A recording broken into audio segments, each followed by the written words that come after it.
Bonjour à tous. Good morning, everyone, and welcome to this session on James Webb Space Telescope. My name is Steve Beauchanger. I'm the Chief Operating Officer of Euroconsult. It's a pleasure to be with you today for this super exciting panel. First of all, I'd like to express my warm regards to my colleague, Natalia Larrea, who was supposed to be the moderator today, and unfortunately she can't be here with us this morning. So I'm stepping in with deep regret and great pleasure to moderate this panel on a very exciting program, which has even become, I could say, an iconic space program already, the James Webb Space Telescope. James Webb is certainly the most ambitious space program since the International Space Station for its complexity, its size, international dimension, cost, and I would say most of all for the expectation for its contributions for science. And for all of these reasons, James Webb Space Telescope is unique in many ways. So a panel on James Webb has to be special too. So we have a very special agenda today. We have only 1 hour, and we have 2 parts for this session. The first part, we have with us leading executive of key partners of the space of this program, and they are going to share with us how they made this program possible, how it was possible to make it a reality, and obviously the challenges they have faced. Then we will switch to the second part of this program with leading scientists who will share with us early science results from the telescope, and they will basically explain to us why this is such a valuable tool for the scientific community. So we'll start straight with the first part with our panelists. I have to say that we have an impressive lineup. Thank you very much for being with us this early morning. Just quickly introducing our speakers. Starting from my left, we have Mr. Thomas Zurbuchen, Associate Administrator for the Science Mission Directorate at NASA. Then Lisa Campbell, the President of the Canadian Space Agency.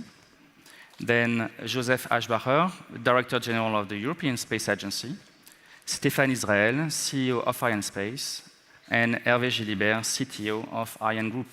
So we start the discussion and the presentation. We start with you, Thomas.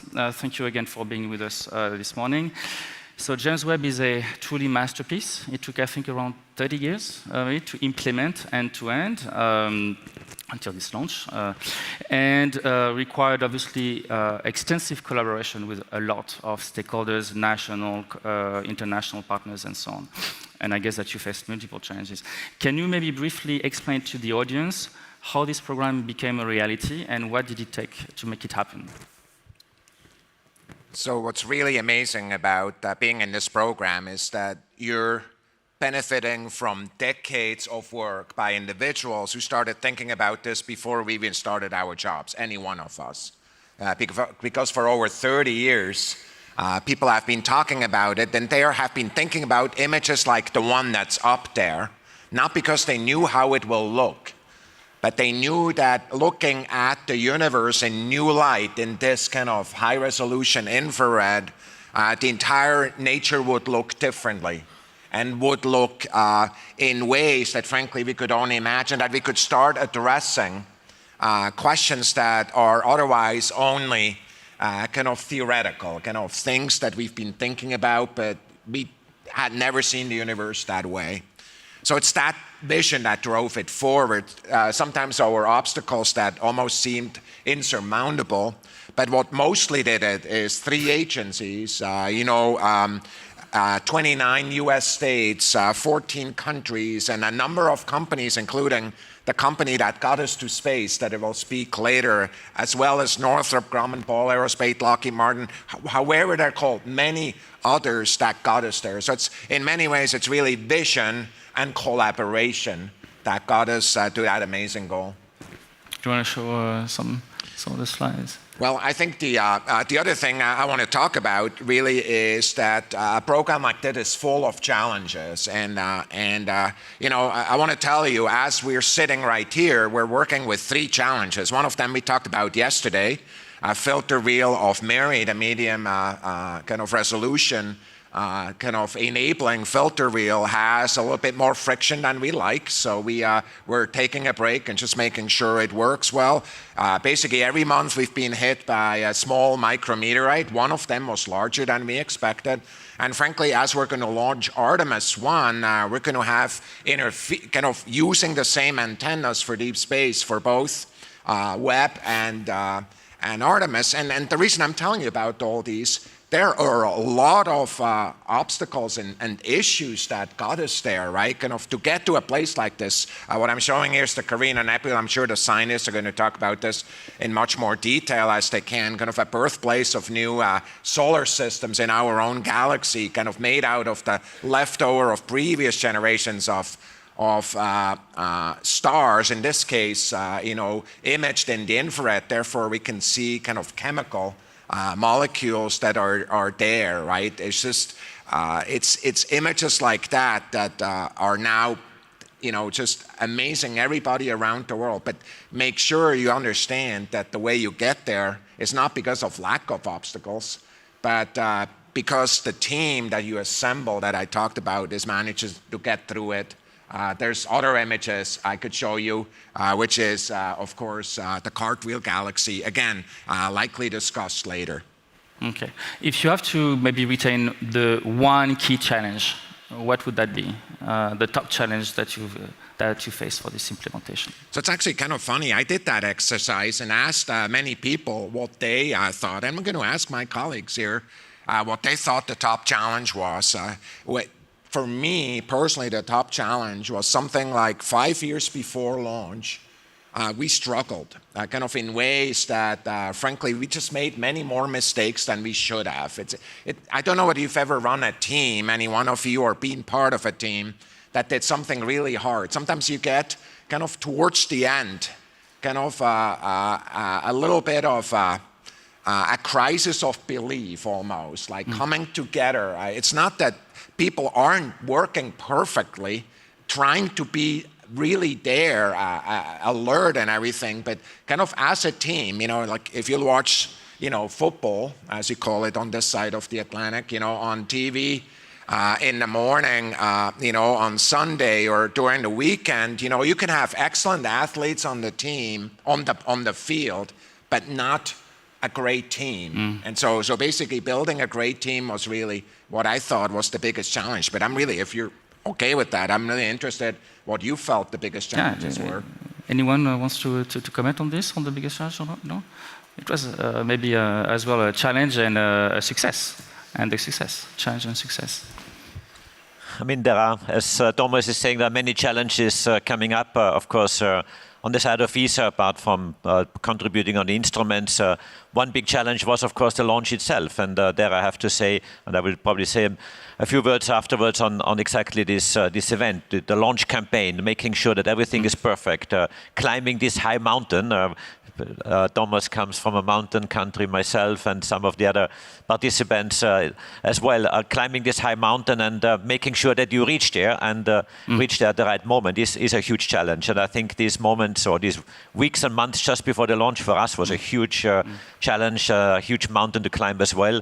But the much bigger mountain certainly has been climbed by Thomas, getting James Webb ready.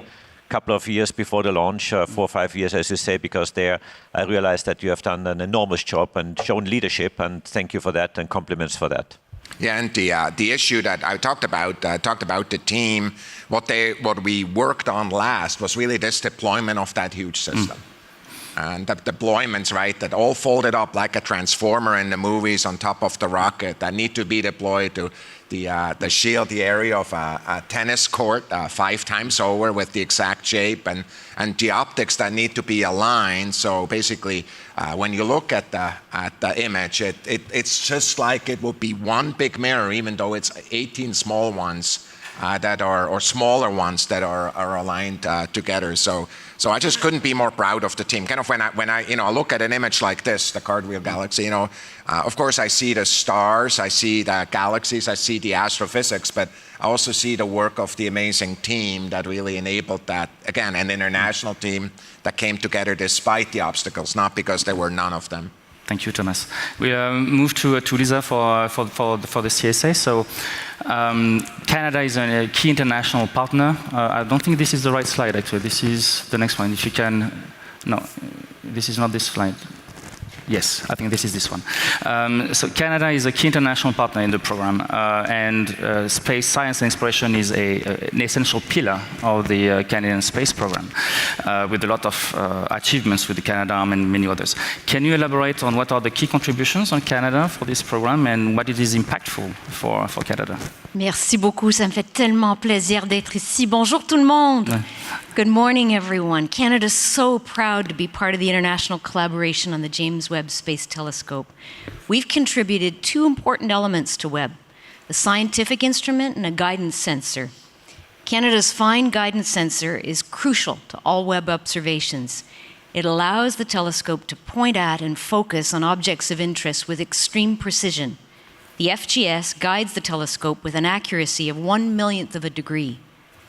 The Near-Infrared Imager and Slitless Spectrograph, or NIRISS, is a scientific instrument that helps researchers study many astronomical objects, from exoplanets to distant galaxies. It's used to observe some of the earliest and most distant objects in the universe's history by obtaining key spectra of all faint objects in its field of view. It can also peer through the glare of nearby young stars to discover new exoplanets by providing very high spatial resolution and contrast. Canada's contributions played an integral part in the first scientific images and data from the telescope released this past July. And the first observations, I'll just get to the next slide. The first observations uncovered spectacular cosmic features. NIRISS found definitive evidence of water in the atmosphere of a hot gas giant exoplanet known as WASP 96b. This exoplanet orbits a sun-like star located over 1,000 light years from Earth. NIRISS's sensitive observation is the most detailed near-infrared transmission spectrum of an exoplanet atmosphere ever captured. NIRISS's observation also shows evidence for haze and clouds, which were not previously believed to exist on this planet. Canada's fine guidance sensor was also critical in producing these stunning data and images, thanks to its ability to remain locked on to guide stars for long periods of time, especially while the telescope is in motion. Because it's used with all of Webb's instruments and throughout all observations, FGS was a crucial part of the first images that wowed the world. Remember that on July 11th? And the important scientific observations that we hope will continue for many, many years. So our contribution, we feel, and we're so proud to be part of this incredible international team, opens stunning opportunities for our researchers. It's an extraordinary tool that heralds the beginning of a new era for space astronomy. Future discoveries promise to redefine our understanding of the universe and our place in it. Thanks to the collective contributions, Canada is receiving a share of Webb's observation time, and this is what moves me so much, to see young researchers excited about what this means for them, their careers, and then what they can contribute. Canadian scientists are among the first to study data collected by this telescope. And during the first few years of the mission, the Canadian Web Science team will be able to use up to 450 hours of guaranteed observing time with the Canadian NIRISS instrument and Webb's other instruments. After that, Canadian researchers will have access to 5% of the general observation time throughout Webb's lifetime. We're especially pleased by the excellent scientific leadership shown by young Canadian astronomers who will be leading projects during the first cycle of observations. So as you said, Thomas, this was conceived of by people before we started our jobs, and now le flambeau est pris par d'autres qui vont l'emmener vers le futur. So this interest from the next generation shows the vibrancy of our community. Our young astronomers now have a chance to solve cosmic mysteries and make incredible discoveries that were unthinkable only a few years ago. Merci. Merci, Lisa. Merci, and we will hear from the scientists who will share some of the details, scientific first works in the second part of this panel. Joseph, you were less than a year in your current position when James Webb was launched. So I guess it was a very special experience to have such a program and this upcoming milestone on your desk as you're starting your new mandate. So how did you manage that? How did you live personally this experience, and how complex was that? No, thank you, Steve. I mean, absolutely. I was actually just being DG or nominated DG officer, and a couple of really weeks afterwards, I was immediately told by my team, look, there's a major event coming towards the end of the year, the launch of the James Webb Space Telescope. We need to prepare well, and we need to make sure that this is all going flawless. And of course, immediately I called my science teams and my launcher directorate together and see what is at stake and what needs to be done. And I have to admit, I was actually learning myself about the wonders of this James Webb Space Telescope while I got into the job. And I got the science explained by Günther Hasinger, Director of Science. I got the launcher complexity and the challenges explained by Daniel Neuenschwander. And I realized that this is just a big job that is coming up towards the end of the year. Of course, immediately I instructed my teams to do everything necessary that this goes well, and that this is a glamorous moment for NASA, for Canada, for us, and for all participants. In fact, also on the European side, we really teamed up with Arianespace, with our colleagues on the launcher side, with ArianeGroup, to make sure that also Team Europe is very strong and is united and is well coordinated in all the things that have to be done. So yes, this was a huge moment, and you see here, really the keyword is partnership, which I think is what characterizes this achievement of the James Webb Space Telescope. You see here the main logos of the space agencies involved. Of course, with the help of our colleagues from the launchers, we made this possible. But this really has been work in progress for decades. I have not done myself much to contribute to this, apart from the last couple of months before the launch. But this is really, all the credit goes to the science teams, to the engineering teams, to NASA, particularly really to Thomas, who had a hard time to get it to the launch pad. And many of you know very well the industrial challenges he had to face, and he had to make sure that the project is going well and is concluded on time in order to really have this launch. And really thank you from my side as being one of these partners in this undertaking. Let me just show you maybe the next slide, which also has the ESA contribution highlighted of what we are contributing with. Of course, the launch being the highlight on Christmas Day, and everyone would remember this moment. But also we have been contributing 1.5 instruments out of the 4. The near-spec instrument was developed through an ESA framework, of course, always with our member states, and about half of the MIRI instrument together with the other half through NASA. We also have a science team in Europe and also some colleagues in the US who are working actively in the definition of the science, and now, of course, in the use of these data. Lisa was highlighting the excitement of these science teams. I've met some of them, and I can tell you they're really thrilled, and we are actively participating in the scientific use of these data. We have seen some first images and some glimpses of what is about to come, but what we will see in the next years, literally, or decades even, will be just stunning and eye-opening, thanks to really this marvelous piece of technology. Of course, Christmas Day was a special day when the launch took place, and we saw that it was successful. And you saw this image on the right-hand side of this slide when the James Webb Space Telescope separated successfully from the launcher. We gave our interviews, and I still remember that I've said that this is a gift to humanity, because we help humanity understand where we come from, where the universe comes from, and also how it develops. And I think this literally is what it was on Christmas Day, and I'm very proud to be part of this huge team, a fantastic team that has made this possible. Thank you.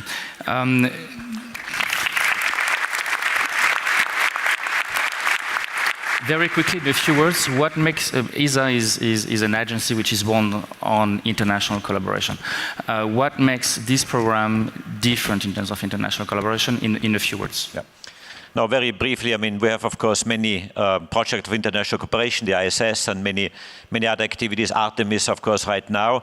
I think in this particular case, we do see how this really touches every angle of society. You have seen the images, the first images of the James Webb Space Telescope everywhere, in all angles, by so many people in all the countries. And I think the widespread and the penetration of this science into all levels of society, into all countries, the excitement that it has created is quite unique. And I think this is something that we are all very, very happy to see.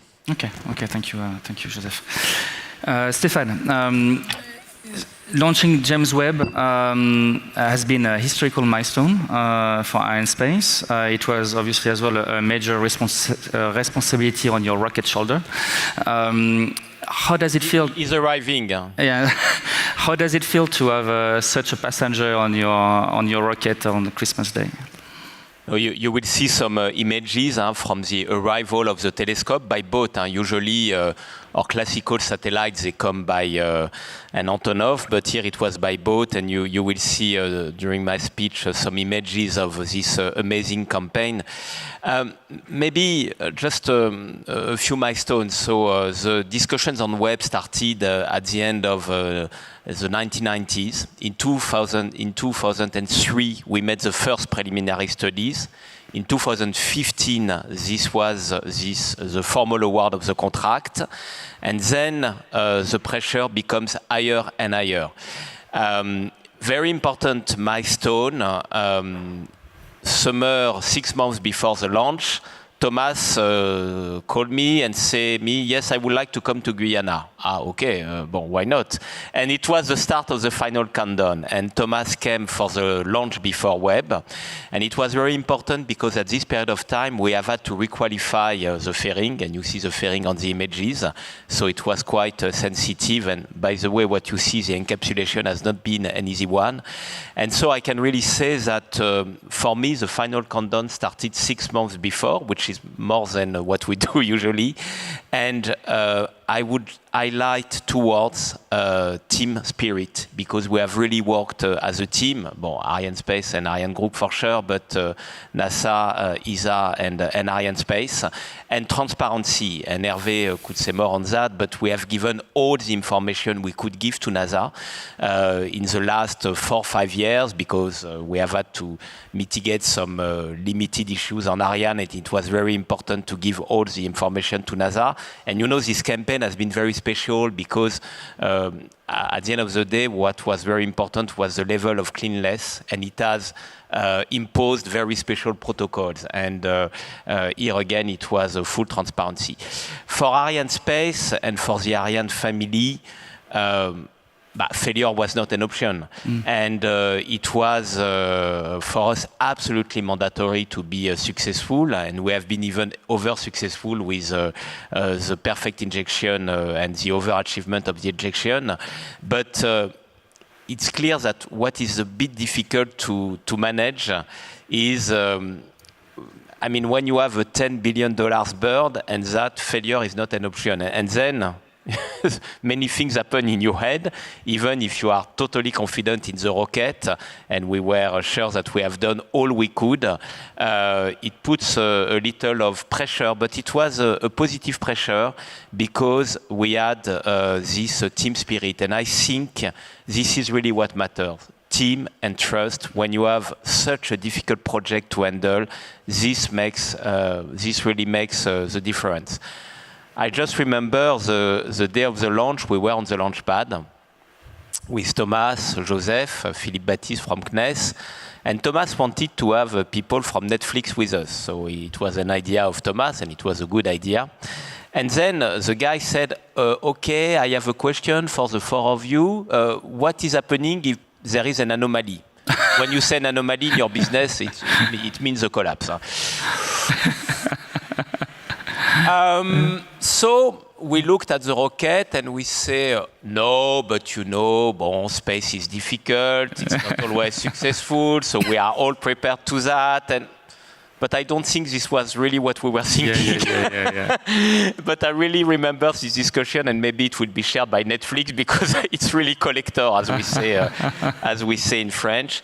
And after the launch, what has happened for the people we were in Jupiter Center, we were very happy, but I must say that we all cry. So, it's Yeah, pressure release. So now it's done. But you had a good Christmas party.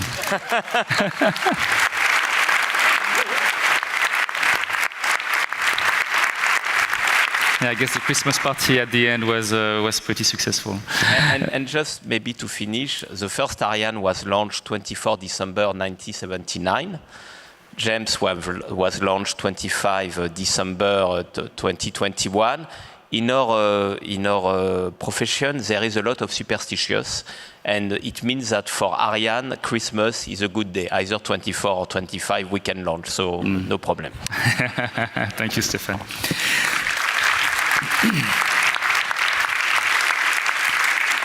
Hervé, we are just a bit over schedule, but it's fine. It's fine. So you, as a CTO, you have to manage the hard points, 100 single point of failures potential. How do you manage such a complex program from a technical point of view? Well, apart from the fact that the payload, as we call it in our activity, was an extraordinary one in terms of value, scientific value, and of course the cost of it, which was putting, as was said by Joseph and by Stéphane, a kind pressure on us. It was 35 times the equivalent of 35 launches at once we had to do on that day. So apart from that kind pressure, there were many little challenges we had to overcome to prepare the flight, and this was all about taking care of the payload. Taking care of checking the compatibility, the overall compatibility, the end-to-end compliance of the launcher with all the requirements of the laboratory. This we started to do in 2015. So over 6 years, we did perform these checks. We were subject to a very kind review in 2019 by NASA people coming to us to check the way we are proceeding to decide to fly and to engage operations and so on. Then this was about taking care of the laboratory in the ground operations. So many challenges, such like the cleanliness. And together with NASA, we worked together with our operators. And I must say, we learned, I think, mutually about our ways of proceeding to assure this absolute cleanliness on the lab. This was about the encapsulation of it, as was said by Stéphane. Ariane 5 had been selected almost 20 years ago due to the volume which is available under the fairing. However, the baby was a little bit large, really large, and we had really to be very careful when mating it on the launcher and when encapsulating it under the fairing. We had no mechanical margin there. And then this was all about taking care of it in flight. So in flight, of course, we had the challenges with the vibration level on it. We had a huge challenge regarding the depressurization under the fairing. So we created some specific devices to keep the venting valves open during flight to make sure that at the time when the fairings would jettison, at that time, there would be no depressurization shock within the satellite, not leading to tear the MLI, the multi-layer insulation system on the satellite. So we were very careful on that. We tested it several times on several flights before. This was about taking care of the payload after releasing it in space, what we just saw here.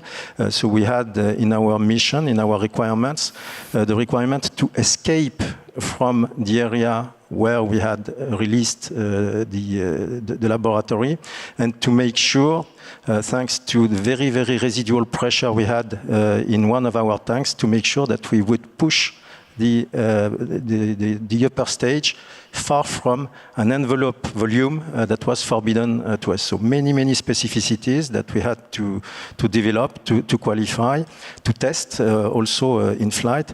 And finally, the main challenge was about the precision, the accuracy for the insertion on the orbit. So for this, I will not unveil everything. We took care to select the best or the most performant of our inertial measurement units, the ones we had with us at that time.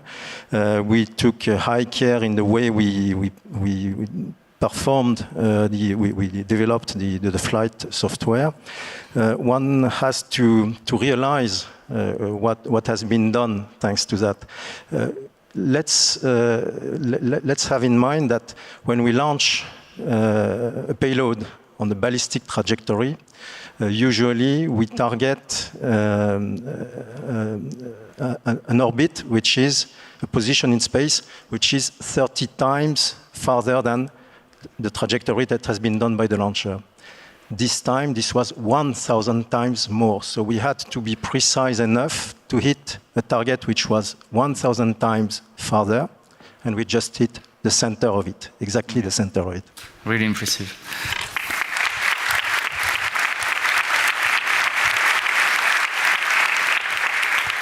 What I'd really like to do is just, I've not been on stage with Hervé since launch. I just want to make sure that everybody understands that Hervé and his team personally added a factor of 2 of observation time because of the excellence of that maneuver. So I really applaud to Hervé.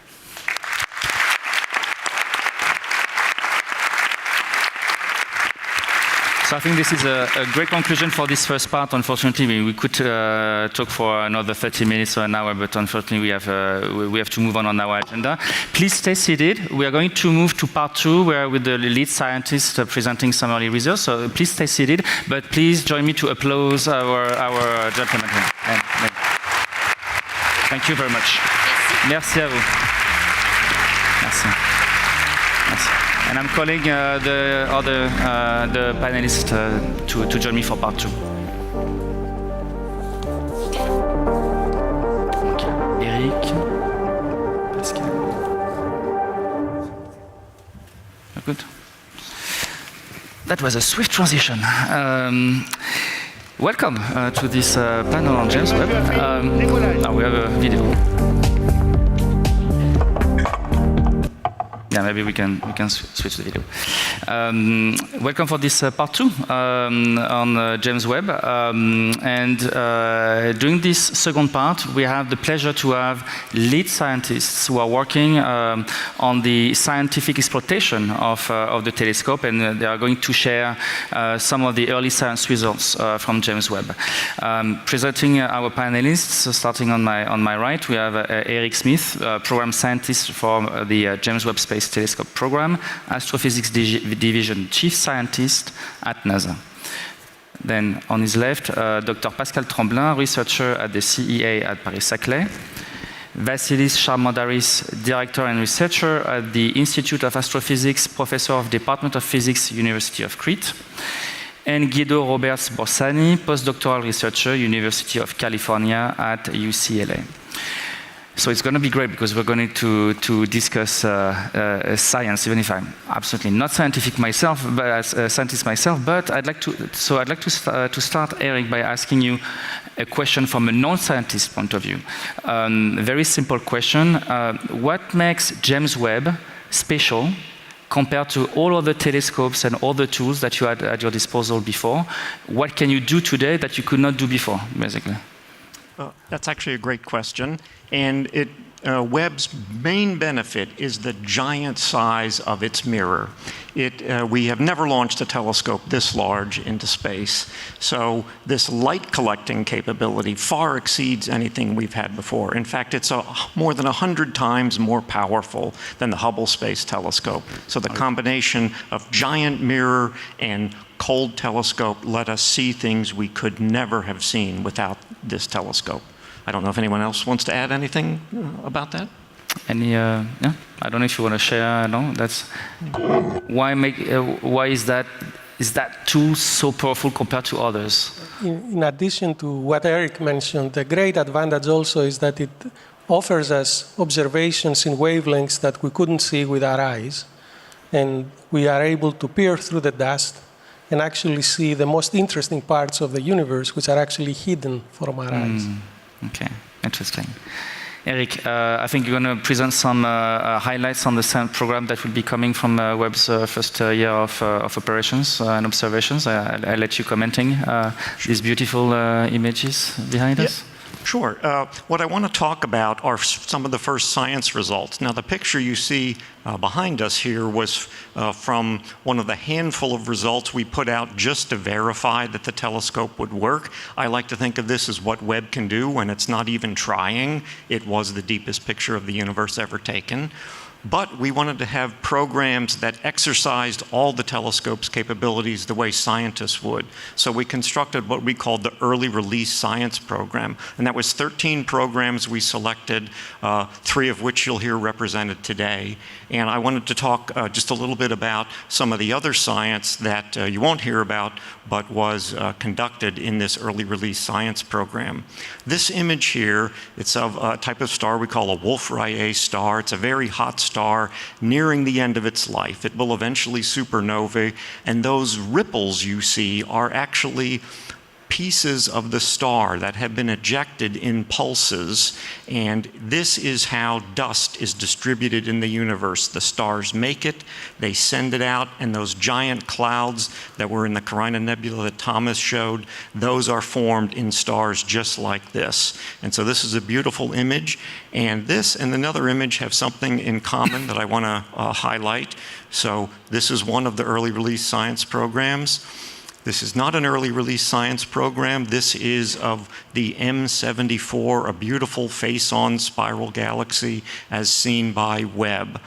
And the last two images you saw were not produced in that form by NASA or by scientists. They were produced by the public. This is really science and space for all. All these data are public.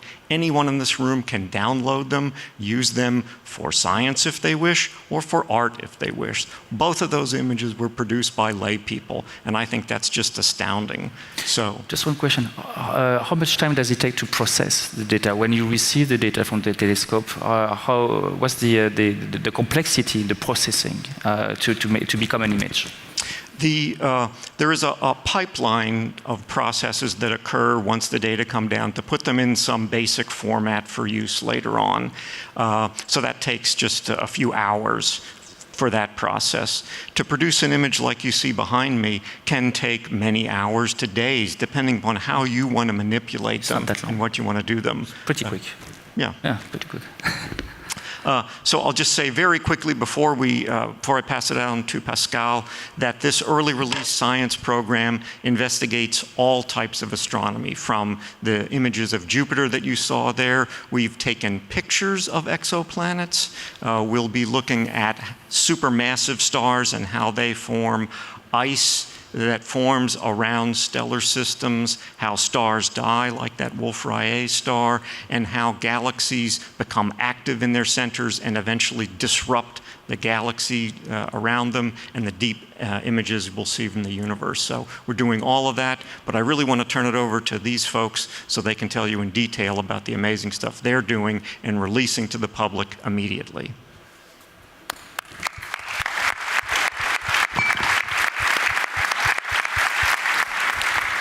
Pascal, so you're going to show us some early release on the area of exoplanets. Yes, exactly. So I'm going to present some early release science results from the exoplanet transmission spectroscopy program. So on behalf of Dr. Nathalie Batala from University of Santa Cruz, that is, who is co-PI of the program, but unfortunately could not join us today. So for exoplanets, actually, to date we've observed thousands of exoplanets orbiting other stars across the galaxy. And most of these detections have been done using the transit method.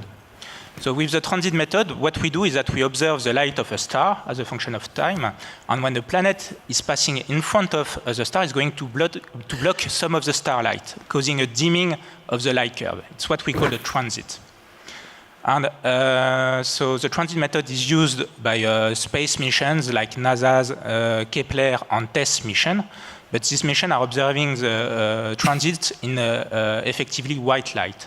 GWST is observing also transit, but is equipped with a special purpose spectrometers that allow us to observe a transit in many, many colors at the same time. here is an example that actually we cannot really see the curve. So normally you see the transit in many different colors observed by JWST on July 10th. So it's the transit of the exoplanet WASP-39b. So WASP-39b is a hot gas giant orbiting a sun-like star at roughly 700 light years away in the constellation of Virgo. And the planet is orbiting very close, actually, to this host star, 1/20th of the distance between the Earth and the Sun. It's completing one orbit in roughly 4 Earth days, so it's very fast. And normally what you should have seen on this picture is the transits in many, many different colors, quantified by the wavelength, so it's a number that you can see. And actually there is not much information in this slide anyway, because when you look at the light curve, the transits look roughly the same in all the colors. But what is important is that it's not exactly the same. And this is because planets have atmospheres, and here is shown by the semi-transparent shaded halo around the planet. And when a planet is eclipsing its host stars, the starlight is filtering through the atmosphere, and molecules in the atmosphere are going to leave to impart a chemical fingerprint on the light. And those chemical fingerprints are going to change the form of the transits in very subtle ways. So when a planet is blocking the light of the stars, the molecules in the atmosphere are going to block more or less light at different colors. So here is an example of the transits in 3 different colors, represented by the blue, green, and red dots. And when you can directly see that the green dots are lower than the red dots. And this means that the planet is blocking more starlight at a wavelength of 4.3 micron than it does at 4.7. And actually what's happening is that in the atmosphere there is the CO2 molecule that is absorbing preferentially the starlight at a wavelength of 4.3 micron. So here on this plot, all the dots are representing the starlight that is blocked at different colors. This is what we call the transmission spectrum. And you can readily see on this plot the variation as a function of wavelength. And you can see the bump at 4.3 micron, so it's the green dots in the previous slide. And this is actually the CO2 molecules, or carbon dioxide, that is absorbing and causing this bump in the transmission spectrum. And JWST gave us, for the first time, the unequivocal detection of the CO2 molecule in the atmosphere of an exoplanet. And what's amazing about James Webb is that it's going to, this is really opening the path to the detection of CO2 and many, many other molecules in the atmosphere of many exoplanets across the galaxy. Why is CO2 that important? What does it tell us on a planet? So what's really important for CO2 in this planet is that we can use it to determine what we call the metallicity of the planet. So it's the amount of atoms other than hydrogen and helium. And the metallicity of the planet tells us information about the formation process. So we try to infer where the planet has formed in the protoplanetary disk, how it has migrated in time, so that we observe it as it is today. So it's a complicated process that takes a long time because the planet is old, is a billion years old. But this type of information can tell us, give us some clues about what happened during that time. And if I understood correctly, you were able to do this for a giant planet, but do you expect that you will be able to do this for smaller planets as well? So we want to do it for sure, but it's... What is the complexity in the signals are much more difficult to catch compared to the noise. So it's very difficult to detect this type of signal on rocky planets. But this is definitely this is definitely something we're going to try to do for 2 types of targets, I would say. So the rocky planets that are very close, that we think are lava planets. So it's really interesting because they're so hot that the surface should probably be a lava planet, like in the planet in the Star Wars movies, where. And, the microphone. yes, sorry. And the others are the planets that are in the habitable zone, where we are supposed to be able to have liquid water at the surface. So we want to know the molecules that are in the atmosphere to be able to constrain what's happening in terms of water cycle and possibly biological. Impressive. Okay, thank you very much. Thank you, Pascal. Yes, indeed. So Vasilis, can you provide us as well an overview of your research in your field of area? Definitely, it's a pleasure. Since we are representing the scientific community, I would like to thank, on behalf of all of us, first of all, the funding agencies and their industrial partners who actually made this wonderful present to us.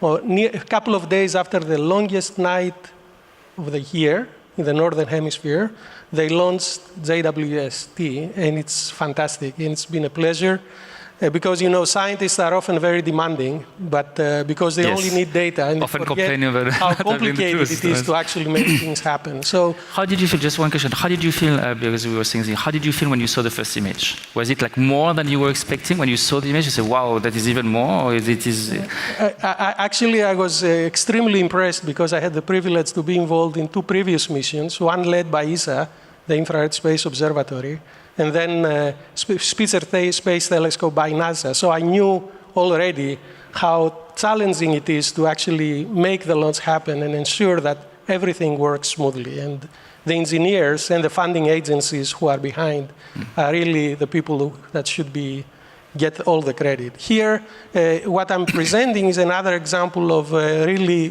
long collaboration, a long-standing collaboration by people, scientists in 7 countries and 19 institutions, where they actually I will show you images of a couple of galaxies with cryptic names, galaxies that are interacting with themselves. The gravity that holds all of us in our chairs makes stars in those galaxies come nearby. And here you see an image of one of these systems. It has the name VV114. And up until the launch of JWST, what we could see only the component on the right, the galaxy on the right. The galaxy on the left was not really visible.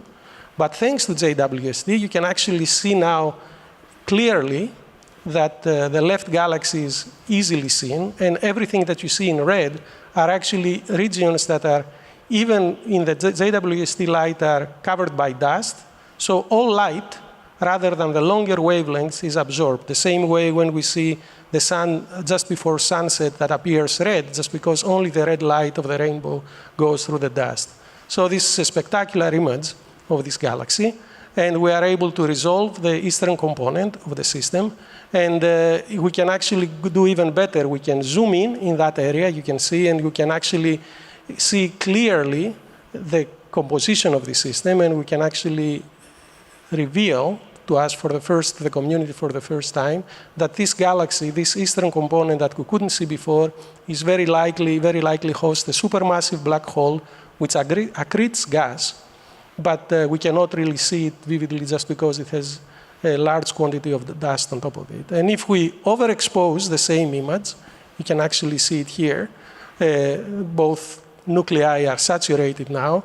You can see easily those red dots all the way around, which are clusters of stars embedded into dust again. And you can even see small galaxies further in the background, so that even though we have this couple of systems along our line of sight, the JWST is so powerful that can see through that and look at small galaxies in the background. And this system is particularly interesting just because this type of galaxies that we will hear by Guido later on are typical, even though they are rare in the local universe, are typically a dominant population in the high redshift universe. And it's very important with JWST to understand what happens locally to actually get a better physical sense of what happens in the past. And the second galaxy, its name is even more peculiar, 2 Zwicky 96. This peculiar system, which is again disturbed due to the influence of gravity, the uniqueness was that unlike seeing the most energy to be coming from the nuclei, it came from a fuzzy region that you see over there in between the nuclei. We couldn't really resolve what was happening up until the launch of James Webb. And thanks to James Webb, we can look very closely into that region. You can actually clearly see what happens. You can actually resolve this extranuclear massive region which emits most of the power of this galaxy in the infrared wavelengths. And we all look forward to additional observations that we will take down the road using the spectroscopic infrared, integral field units. And I'm sure there will be more surprises coming down the road. As the ancient Greeks actually said, if you are not prepared for the unexpected, you'll never discover it. So we are prepared for the unexpected, and we thank again the engineers for making this possible. Amazing, amazing. Thank you, Vassilis. Just quickly, what is your next priority area of research from that? What's next? Our next priority is actually to do spectroscopic observation on these galaxies, because this will give us direct information on the chemical composition that we heard earlier on, and also the intensity of the radiation field, the processes that actually excite the molecules. Is it events which are associated with accretion onto a supermassive black hole, or is it just huge number of very massive stars that are producing all the light? Fantastic. Guido, can you provide an overview as well on your research and share some insights? Yeah, so I work on ultra-distant galaxies with JWST, and despite JWST giving us data for only 2 months or so, those first data have already revolutionized our understanding of early galaxies, the most distant galaxies in the universe.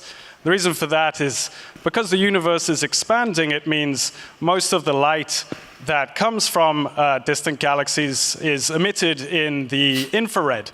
And so up until now, we didn't really have the capabilities to confirm the distances to these very distant galaxies or even obtain anything about their properties. We knew nothing about their underlying physics. So the arrival of JWST really heralds a new dawn and quite literally gives us a new pair of eyes with which to study the initial conditions of the universe and get finally these distances and properties of the galaxies. And GLASS JWST, which is one of the ERS programs which we're leading at UCLA, really gives us a unique new window into studying galaxy evolution. And in these next few minutes, I hope to show you exactly how. So on the left image, what you can see is an image of a cluster, a massive cluster of nearby galaxies as seen by the Hubble Space Telescope with its Frontier Fields program. And what immediately sticks out is the really large variety and diversity of these thousands of galaxies in that image. What you can see already are spiral galaxies, elliptical galaxies, merging galaxies, galaxies with supermassive black holes or that are having their gas ripped out of them. And crucially, what you can also see, if you squint really, really hard, are some of the most distant galaxies that we can see, that we know of, some 13.5 billion light years away from us. And Hubble has imaged this extensively, but these galaxies are so far away that normally we wouldn't actually see them with our detectors. But fortunately, a cluster like this represents nature's magnifying glass. And what I mean by that is it showcases a phenomenon called gravitational lensing. And that's what you can see on the right image over there. If you have a background galaxy that's very far away, you have a foreground set of cluster galaxies that are nearby.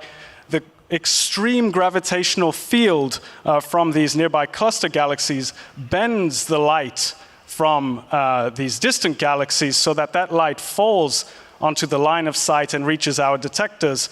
And so these distant galaxies appear brighter and larger than they ordinarily would be. And that allows us to detect them. So yeah, Hubble has imaged these extensively, but imaging alone is not sufficient to confirm the distances of these suspected distant galaxies and reveal the physics of the gas and the stars within them. What we need for that are spectra. So of course, spectra is the splitting of white light into its constituent wavelengths or energies. And when we look at spectra, we can see the chemical imprint from gas and stars on that. And it's those signatures that we look for to confirm the distances of these suspected distant galaxies and understand their physics. And so that's what we aim to do with the GLASS JWST survey. We use James Webb now to take spectra with the nearest instrument over the central cluster, as well as NIRSPEC, so 2 different infrared images, or instruments rather. And with NIRCam, we image a completely blank new patch of the sky in parallel. And so in mid-July, we were all anticipating the data, and they finally arrived, and they were just exquisite. And so what I'm showing you is the raw data from this program. It's the deepest of the extragalactic ERS programs. On the left, what you can see is this dispersion of the light of thousands of galaxies within that cluster. So now for every single galaxy within that field of view, and remember there are thousands of them, we are getting a spectrum where we can confirm the distances, we can establish what their chemical composition is, and we can determine the ages of the stars within them. On the right, you're seeing the 2 parallel NIRCam images. So these are combined filter images. The images were taken through 7 different filters, which are listed there in the top right. The nearest data were taken with 3 different filters. So this covers really a large range of infrared wavelengths. And within the first 2 weeks, we scoured through this data looking for ultra-distant galaxies, trying to confirm their natures, and we found 4 different ones. So you're looking at real data over here that have been used for publications.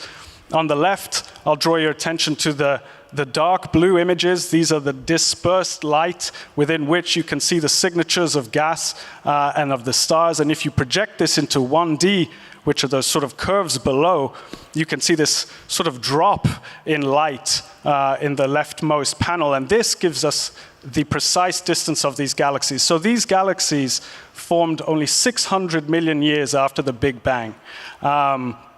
So really, really some of the very first galaxies we know of. And on the right, what you can see is 2 different galaxies. Each row represents a different galaxy imaged in the different filters. And you can see that some of these appear to drop out of some of these filters. These are infrared filters going from blue to red, left to right. And this characteristic dropout signature tells us that the galaxies formed only 400 million years after the Big Bang. So within the first 2 weeks, we found some of the most distant galaxies known to date. Imagine what we can do in a year's time. Thank you, Guido. That's impressive.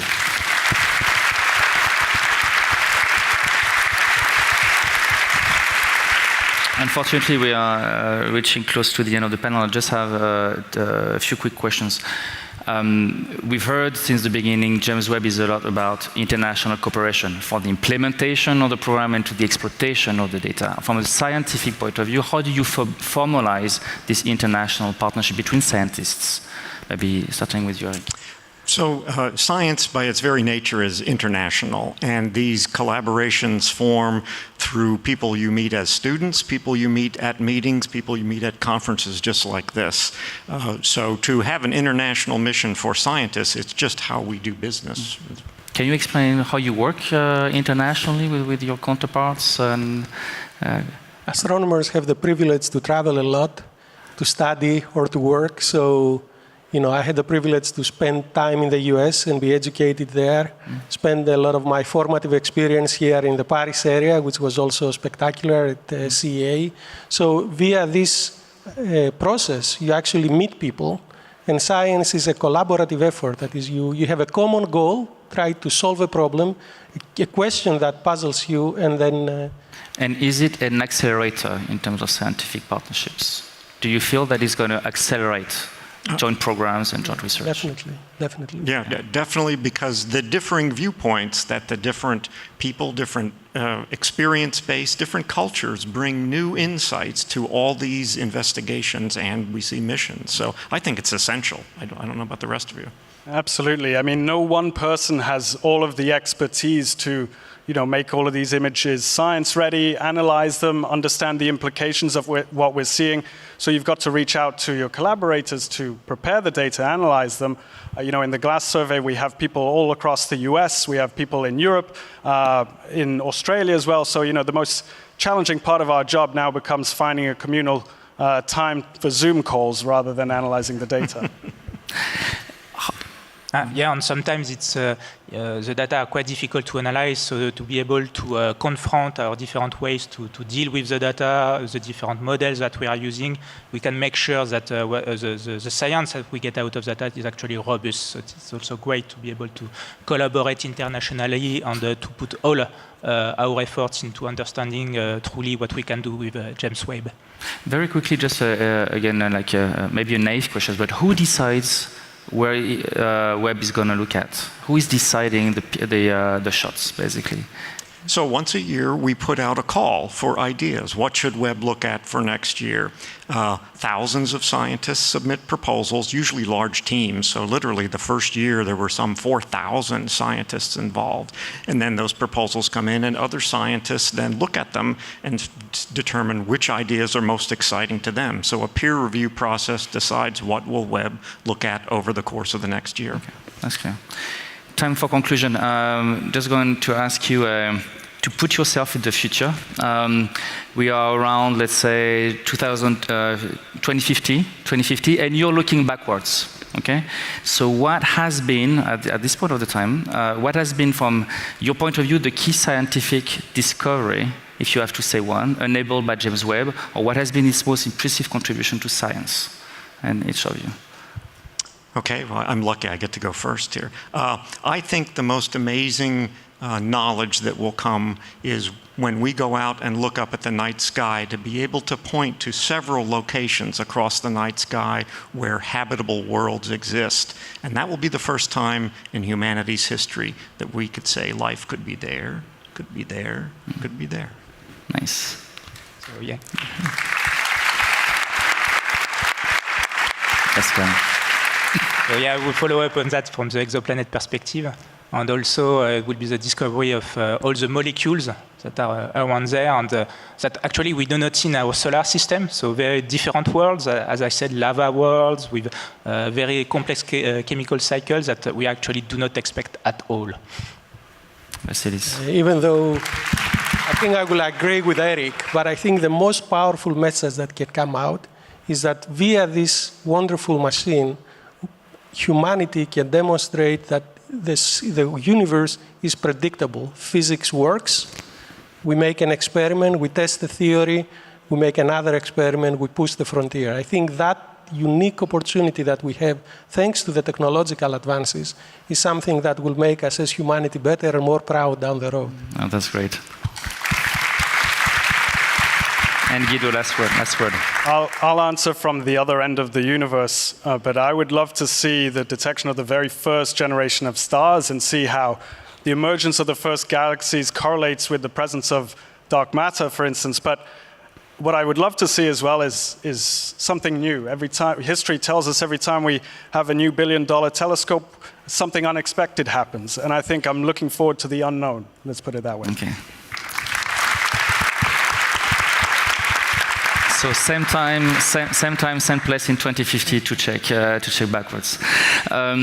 Before that, this afternoon, just before we close, please join room N02. There will be a web briefing, public briefing. There will be exclusive images released at that time. There's going as well the ability to ask questions and so on. So please join this web briefing at 2 p.m. Meanwhile, it was really exciting, really a super panel and super session. Thank you very much for all the panelists for sharing these incredible insights, and have a good day.